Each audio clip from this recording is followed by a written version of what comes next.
महामारी बा कोरोना के भारी देवघर जाए के जिद नहीं करो,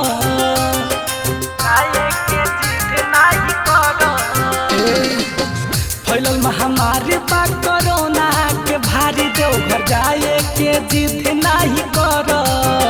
जवन चाही हमसे बोल जा, देते बहानी पूजा घरवे में करो। जवन चाही हमसे बोल जा, देते बहानी पूजा घरवे में करो।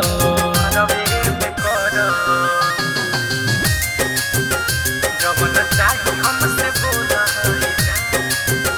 देते बहानी पूजा घरवे में करो। Presented by Atul Music। घर ही में रह रानी बात हमर मान के, अन जाने बहन जानी सब कुछ जान के, सुना ना हाँ। घर ही में रह रानी बात मोर मान के, अन जाने बहन जानी सब कुछ जान के। ठीक होई आगे साल चलल जाई रानी, सलमनवा में धीर तू धर।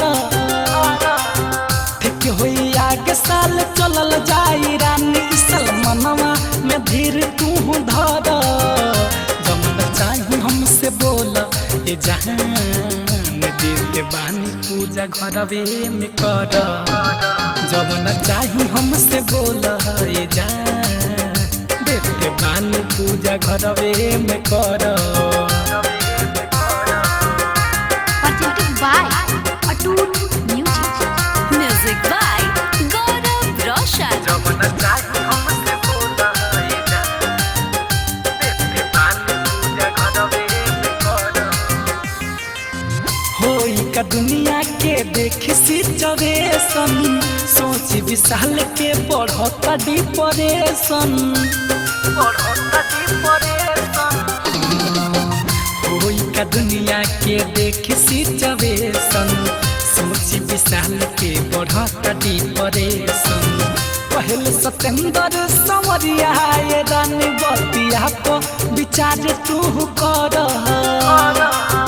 कहले मन राहुल रानी बतिया पर विचार तू कर। जमन चाही हमसे बोल ए जहान, देते बहानी पूजा घरवे में कर। जवन चाही हमसे बोल ए जहान, देते बहानी पूजा घरवे में कर। अरे मान जा।